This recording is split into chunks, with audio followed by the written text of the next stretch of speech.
नमस्कार। भारतीय जनता पार्टी प्रदेश कार्यालयामध्ये आयोजित या पत्रकार परिषदेमध्ये आपल्या सर्वांचं मनापासून स्वागत। उभाटा गटाचा उद्या छत्रपती शिवतीर्थावर दसरा मेळावा होणार नाही तर विसरा आणि घसरा मेळावा होणार आहे।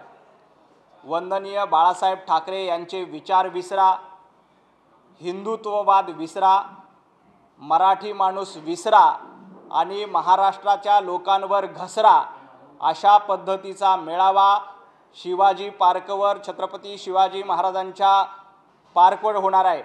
त्यामुळे उभाटा गटाचा दसरा मेळावा नाही तर विसरा मेळावा आहे आणि घसरा मेळावा आहे। ज्या पद्धतीने गेल्या काही वर्षांपासून वंदनीय बाळासाहेब ठाकरे यांचे विचार विसरले जात आहेत, मुंबईतला मराठी माणूस विसरला जातोय आणि हिंदुत्ववाद विसरला जातोय, त्यामुळे उद्याचा मेळावा हा दसरा मेळावा नाही तर विसरा आणि घसरा मेळावा आहे। ज्या पद्धतीने उद्धवजी ठाकरे हे टोमणे मारण्याचं काम करतायत आणि सर्वसामान्य नागरिकावर घसरण्याचं काम करतायत, त्यामुळेच हा दसरा मेळावा नाही विसरा आणि घसरा मेळावा आहे। संजय राऊत हे सातत्याने वंदनीय हिंदू हृदय सम्राट बाळासाहेब ठाकरे यांचे विचार सोडून देण्याचं काम करतायत। सातत्याने हिंदुत्व द्रोही, हिंदुत्व विरोधी भूमिका उभाटा गटाकडनं घेतली जाते आणि उद्याच्या दसरा मेळाव्यात देखील अशाच पद्धतीचे टोमणे मारले जातील।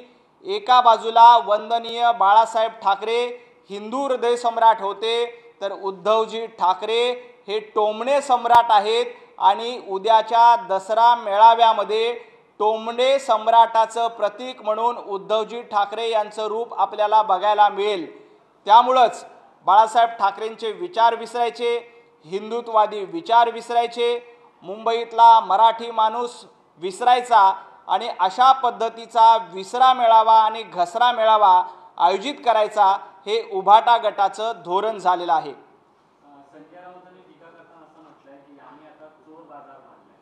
खरं तर चोर बाजाराची गप्पा, चोर बाजाराची भाषा संजय राऊत यांनी करू नये। ज्यांनी मुंबईवर दरोडा टाकून, पत्राचाळीवर दरोडा टाकून मराठी माणसांची घरं लुटली, कोविडच्या काळामध्ये दरोडा टाकून मुंबई महापालिका लुटली, 2019 साली लोकांनी बहुमत दिलेलं असताना दिवसा ढवळ्या दरोडा टाकून काँग्रेससोबत जाण्याचं पाप केलं, त्यांनी चोर बाजाराची भाषा करू नये। या महाराष्ट्रातले सगळ्यात मोठे दरोडेखोर कोण असतील तर ते उभाटा गट आणि संजय राऊत आहेत। ज्या पद्धतीने मुंबईतल्या मराठी माणसाला लुटण्याचं काम, कोविडमध्ये दरोडा टाकण्याचं काम संजय राऊत आणि उभाटा गटाच्या माध्यमातून झालंय, त्यामुळे चोराची भाषा करणाऱ्या संजय राऊतांनी स्वतःचं आत्मपरीक्षण करावं। संजय राऊत हे दरोडेखोर आहेत।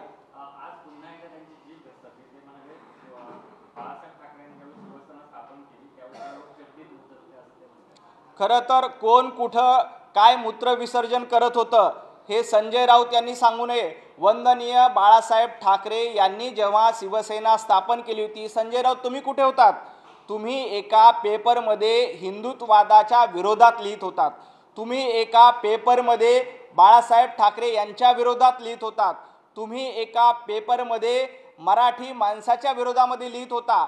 ज्या वेळेला वंदनीय बाळासाहेब ठाकरे यांनी शिवसेना स्थापन केली होती, संजय राऊत तुम्ही दुसऱ्याकडे चाकरी करत होतात। तुम्ही बाळासाहेब ठाकरे यांच्याबद्दल बोलू नका, शिवसेना स्थापनेबद्दल बोलण्याचा अधिकार तर राऊतांना नाहीच।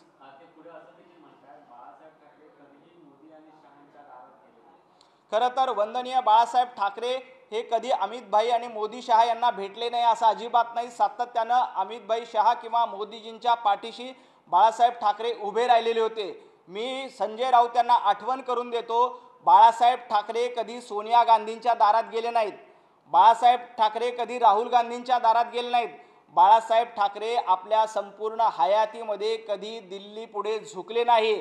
ते वंदनीय हिंदू हृदय सम्राट आहेत आणि त्यांनी इथल्या मराठी माणसाला जागं करण्याचं काम केलं।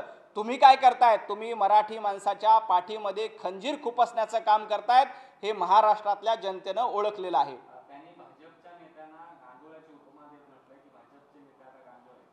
खरं तर गांडूळ कोण आहे आणि गोचिड कोण आहे हे महाराष्ट्राला माहीत आहे.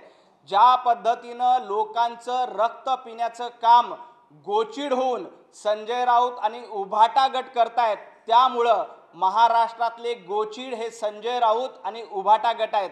महाराष्ट्राला लुटण्याचं काम, महाराष्ट्रातल्या मराठी माणसाचं रक्त पिण्याचं काम गोचिड होऊन कोणी केलं असेल तर उभाटा गटाने केलंय. गांडूळ हा खत निर्मिती करतो, तर गोचिड हा लोकांचं रक्त शोषित करतो. गोचिड हा परजीवी आहे, दुसऱ्याच्या रक्तावर जगणारी, दुसऱ्याची रक्त पिणारी हे कोण असेल तर ते गोचिड असतो. त्यामुळं संजय राऊत आणि उभाटाकडे हे गोचिड आहेत, त्यांनी इतराबद्दल बोलू नये. राज्यात बिल्डरचं राज्य आणण्याचा प्रयत्न आहे आणि यांना बिल्डरचं राज्य आणायचं आहे आणि यासाठी सगळे प्रयत्न चालू आहेत. खरं तर राज्यामध्ये जनतेचं राज्य आहे. देवाभाऊंच्या नेतृत्वात महाराष्ट्रामध्ये 14 कोटी जनतेचा विकास होतोय आणि त्याचंच उदाहरण देण्यासाठी मी तुम्हाला सांगतो की राज्यात 4 लाख रोजगारासाठी 50,000 कोटीची गुंतवणूक काल झालेली आहे. काल देवाभाऊंच्या नेतृत्वात अशा पद्धतीची मोठी गुंतवणूक, महाराष्ट्र जागतिक क्षमता केंद्र धोरण मंजूर झाले. 400 नवीन केंद्र स्थापन केले जाणार आहेत आणि या माध्यमातून महाराष्ट्रामध्ये 4 लाख रोजगाराची निर्मिती होईल आणि 50,000 कोटीची गुंतवणूक पुढच्या 5 वर्षामध्ये येणार आहेत. संजय राऊत, तुमच्या संपूर्ण हयातीमध्ये एका तरी मराठी माणसाला तुम्ही रोजगार दिला का? तुमच्या संपूर्ण कारकिर्दीमध्ये एका तरी मराठी माणसाला साधं घर दिलं का? तुम्ही लोकांची घरं लुटली, त्यामुळं तुम्ही अशी भाषा वापरू नका.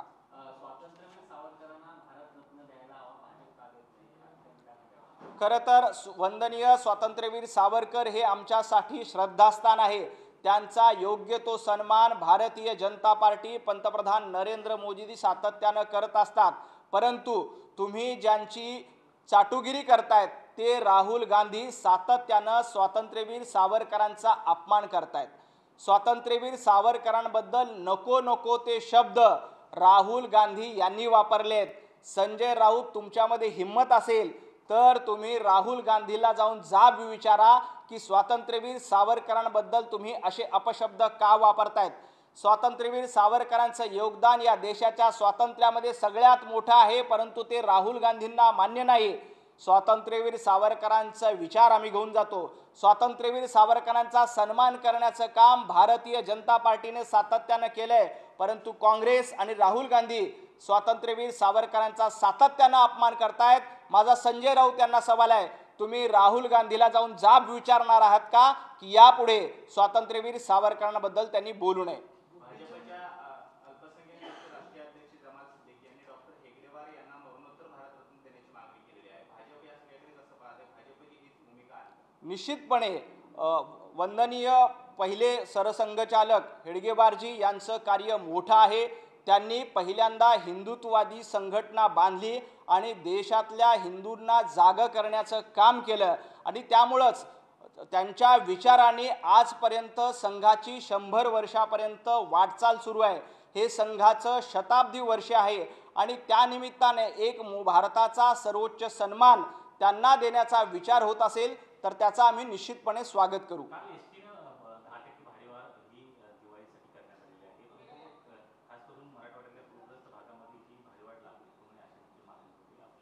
निश्चितपणे त्याबद्दल प्रताप सरनाईकजी विचार करून निर्णय घेतील.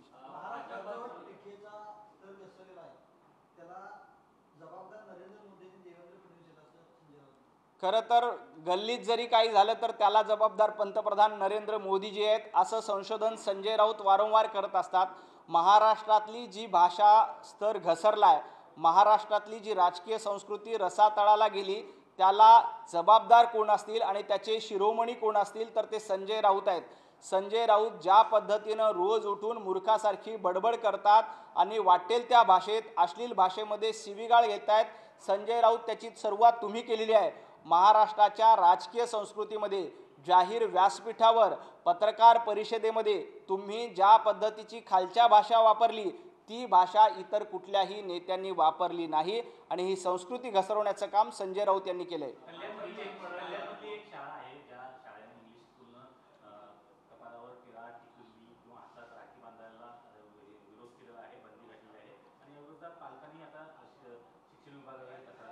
निश्चितपणे अशा पद्धतीनं एखाद्या शाळेनं कपाळावर टिकली लावू नका, गंध लावू नका, अशा पद्धतीचा फतवा कोणी काढत असेल तर सरकार त्याची दखल घेईल.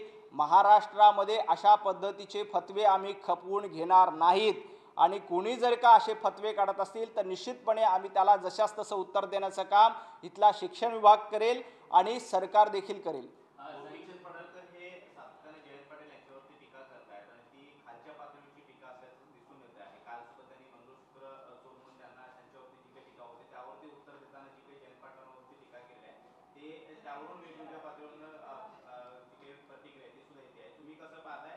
मुख्यमंत्र्यांनी मागच्या वेळेला त्यांना सूचना दिलेल्या होत्या तरी सुद्धा ही टीका त्यांच्याकडून होती असं बोललं. खरं तर गोपीचंदजी पडळकर यांच्याबद्दल नको नको ते शब्द वापरले जात आहेत. त्यांना मंगळसूत्र चोर म्हटल्यानंतर त्यांनी प्रत्युत्तर दिलं असेल की कुणाचं मंगळसूत्र चोरलं हे सांगा, तर त्यात चूक काय? ज्या पद्धतीनं गोपीचंद पडळकर यांचा एकेरी उल्लेख करून त्यांना शिवीगाळ करण्याचं काम गेल्या काही दिवसांपासून मोर्चाच्या माध्यमातून काही नेते करत होतात आणि त्याला प्रत्युत्तर म्हणून गोपीचंदजी पडळकर अशा पद्धतीचे प्रत्युत्तर म्हणून शब्द वापरत असतील तर त्यामध्ये काहीही चूक नाही. जर का तुम्ही आम्हाला आरे म्हणत असाल तर ते कारे म्हणण्याची धमक आमच्यामध्ये आहे. त्यामुळं तुम्ही यापुढे गोपीचंदजी पडळकर यांच्याबद्दल जर का अपशब्द वापरणार असाल तर त्या अपशब्दाचं उत्तर जशास तसं दिलं जाईल. आरेला कारे म्हणण्याची हिंमत आमच्यामध्ये आहे. खरं तर पंतप्रधान नरेंद्र मोदीजी यांनी कधी निवृत्त व्हावं हे सांगण्याचा अधिकार संजय राऊत यांना नाही, कारण इथल्या 140 कोटी जनतेनं पंतप्रधान नरेंद्र मोदीजी यांना आशीर्वाद दिलेत. पंतप्रधान नरेंद्र मोदीजी यांना एकदा नाही, दोनदा नाही तर 3 वेळेला निवडून दिलेलं आहे आणि 2029 मध्ये सुद्धा पंतप्रधान नरेंद्र मोदीजी यांच्या नेतृत्वामध्ये निवडणुका होतील आणि महाराष्ट्रातील जनता, देशातील जनता मोदीजींना पुन्हा एकदा भरभरून आशीर्वाद देतील आणि ते चौथ्यांदा पंतप्रधान होतील. संजय राऊत मोदीजींनी कधी निवृत्त व्हावं हे सांगण्याचा अधिकार तुम्हाला नाही. तुम्हाला लोकांनी घरी बसवलं, महाराष्ट्रातल्या जनतेनं तुम्हाला नाकारलं, त्यामुळे थोडीशी तुमच्यामध्ये लाज शिल्लक असेल तर आधी तुम्ही निवृत्त व्हा. राज ठाकरे आणि उद्धव ठाकरे येथील तो 4:30 मुहूर्त असेल असं संजय राऊत म्हणतात. खरं तर राज ठाकरे किंवा उद्धवजी ठाकरे एकत्र येणार हा 4:30 मुहूर्त आहे. तर जेव्हा राज ठाकरे आणि उद्धवजी ठाकरे वेगळे झाले होते तेव्हा कुठला मुहूर्त होता? राज ठाकरे यांना शिवसेनेतनं बाहेर का पडावं लागलं? कुठल्या मुहूर्तावर राज ठाकरे शिवसेनेमधून बाहेर पडले होते आणि तो मुहूर्त आणण्यासाठी जबाबदार कोण होतं? राज ठाकरे यांना शिवसेनेतनं बाहेर पडलं पाहिजे. राज ठाकरे शिवसेनेमध्ये राहू नयेत आणि कुठल्या मुहूर्तावर ते बाहेर पडले पाहिजे यासाठी कुणी षडयंत्र रचली होती, कुणी कान भरले होते आणि राज ठाकरे यांना शिवसेनेमधनं बाहेर का पडावं लागलं याचं उत्तर द्या. आणि ज्या दिवशी राज ठाकरे शिवसेनेमधनं बाहेर पडले त्या दिवशीचा मुहूर्त कुठला होता ते आधी सांगा आणि मग 4:30 मुहूर्ताची भाषा करा. आपल्या हिंदू संस्कृतीमध्ये 3.5 मुहूर्त पवित्र आहेत आणि या पवित्र मुहूर्ताचा सन्मान करतो.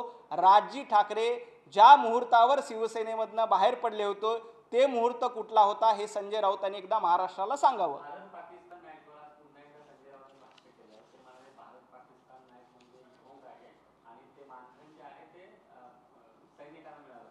खरं तर भारत पाकिस्तान मॅच हे ढोंग म्हणण्याचा अधिकार संजय राऊत आणि काँग्रेसला अजिबात नाही. मी आपल्याला एक फोटो दाखवतो. हा फोटो मार्च 2011चा आहे. भारत आणि पाकिस्तानचा सामना कोण कोण बघतंय जरा नीट डोळे उघडून बघा. संजय राऊत, एका बाजूला राहुल गांधी यांची आई सोनिया गांधी आहेत, दुसऱ्या बाजूला तत्कालीन पंतप्रधान मनमोहन सिंग आहेत आणि ते पाकिस्तानच्या पंतप्रधानांसोबत मॅच बघतायत. हा कधीचा फोटो आहे? 2011चा फोटो आहे. 2008 मध्ये मुंबईवर हल्ला झाला होता.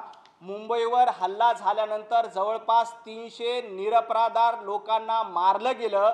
त्याच्यानंतर 2011 साली अशा पद्धतीनं पाकिस्तानच्या पंतप्रधानांसोबत जाऊन तुम्ही मॅच बघता, त्याबद्दल संजय राऊत बोलत नाहीत.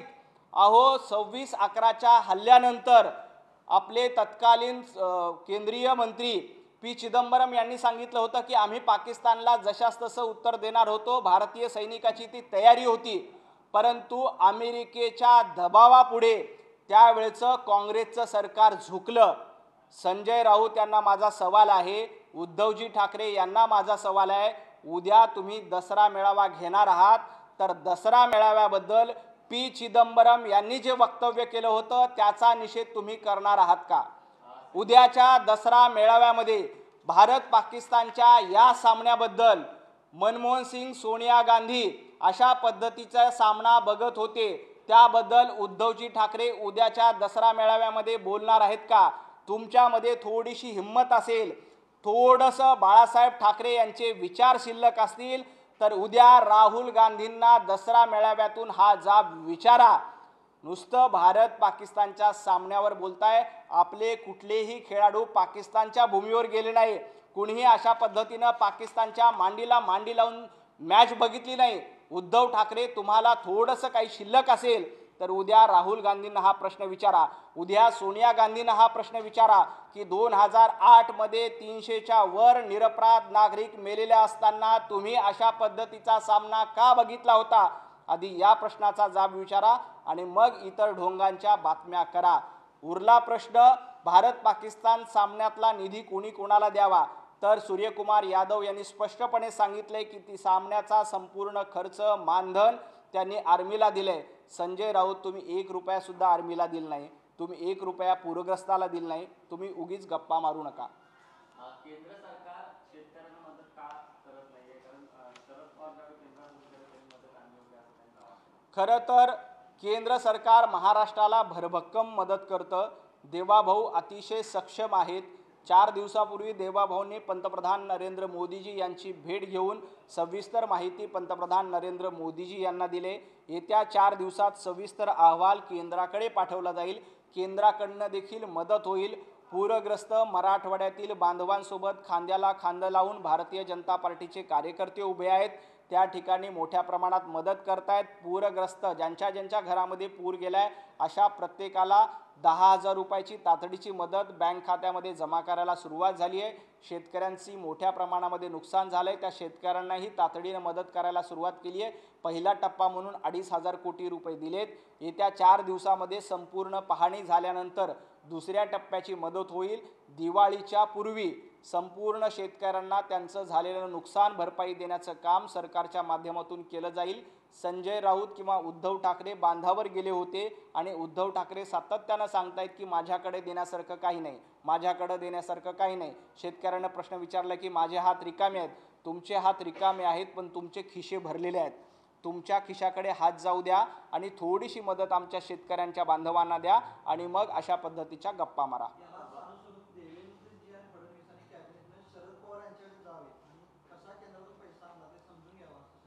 खरं तर संजय राऊत हे सातत्यानं शरद पवार साहेबांकडे जातात. उद्धवजी ठाकरे यांना दूर ठेवून संजय राऊत यांनी शरद पवार साहेबांना जवळ केलेलं आहे हे महाराष्ट्राला माहिती आहे. देवाभाऊ हे शेतकऱ्यांच्या पाठीशी आहेत, शेतकऱ्यांच्या सोबत आहेत. देवाभाऊंनी शेतकऱ्यांना 2017 साली देखील कर्जमाफी केली होती. आता देखील आम्ही कर्जमाफीचं आश्वासन दिलेलं आहे, ते आम्ही नक्की पूर्ण करू. त्यामुळं आम्हाला कोणाकडनं काही शिकण्याची गरज नाही. जनतेचे आशीर्वाद, लोकांनी देवाभाऊंना आशीर्वाद दिलेले आहेत आणि त्या आशीर्वादाच्या जोरावर जनतेचं हित करण्याचं, शेतकऱ्यांच्या सोबत उभं राहण्याचं काम आम्ही निश्चितपणे करू. खरं तर भारतीय जनता पार्टीला जर का बाळासाहेब ठाकरे यांच्यामुळे यश मिळालं असेल तर त्याचा आम्हाला आनंद आहे, आम्हाला अभिमान आहे. परंतु संजय राऊत, तुम्हाला जे अपयश मिळालं विधानसभेमध्ये, तुमच्या पक्षाची ते धूळदाण झाली आहे, ती याच्यामुळेच झाली की तुम्ही वंदनीय बाळासाहेब ठाकरे यांना सोडले. भारतीय जनता पार्टी बाळासाहेब ठाकरे यांच्या विचारावर चालते, हिंदुत्ववादाच्या विचारावर चालते. त्यामुळं आम्हाला यश मिळालं. संजय राऊत, विधानसभेमध्ये तुमचं टंबरेल वाजलं. का वाजलं? तर वंदनीय बाळासाहेब ठाकरे यांचे विचार सोडले म्हणून वाचले. आता देखील दसरा मेळाव्यामध्ये तुम्ही बाळासाहेब ठाकरेंचे विचार सोडणार असाल तर येणाऱ्या महापालिका निवडणुकीत देखील अशाच पद्धतीनं तुमचं टंबरेल वाजवल्याशिवाय राहणार नाही. महाराष्ट्रातली जनता सुज्ञ आहे. बाळासाहेब ठाकरे यांचे विचार पुढे नेण्याचं काम कोण करतंय हे त्यांना माहीत आहे. त्यामुळं संजय राऊत यांनी त्याबद्दल बोलू नये.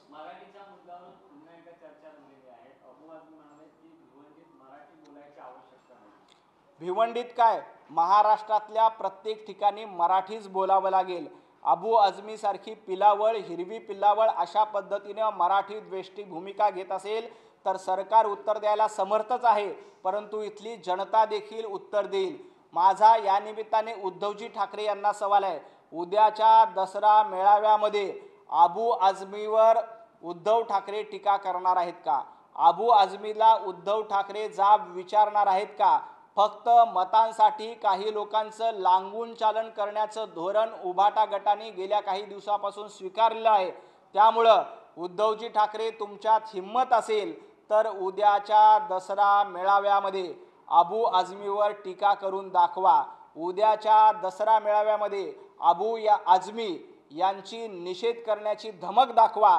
ती जर का धमक शिल्लक नसेल तर तुम्ही बोलू नका।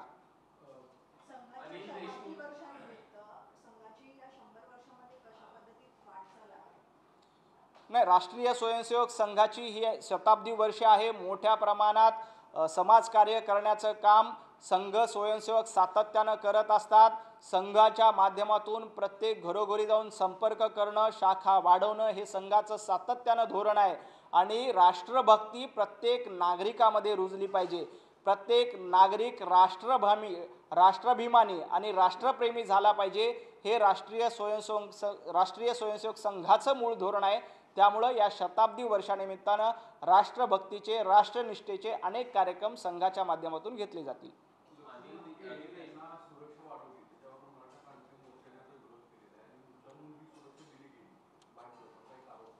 खरं तर यापूर्वी 2-3 वेळेला लक्ष्मण हाके यांच्यावर अशा पद्धतीचे हल्ले झाले। आपण देखील बघितले की त्यांच्या गाडीवर हल्ला झाला, गेवराईमध्ये एकदा हल्ला झाला होता, 2-4 वेळेला त्यांच्यावर हल्ल्याचा प्रयत्न झाला, हल्ला झाला।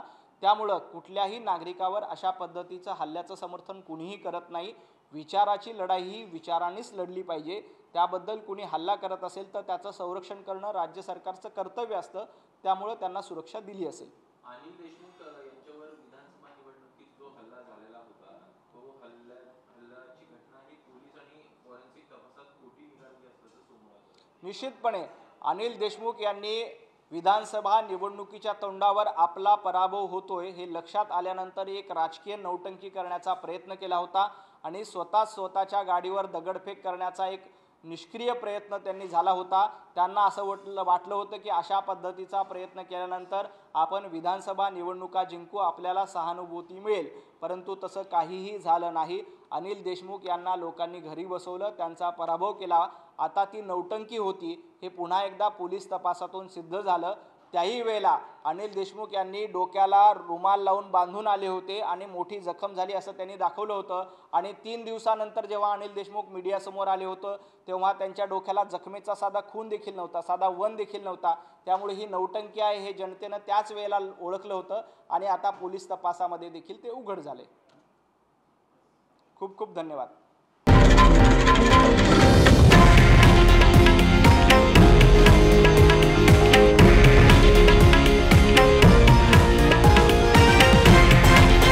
हे आहे देशातील नंबर 1 न्यूज नेटवर्क आणि आपण पाहत आहात TV9 मराठी, एकमेव।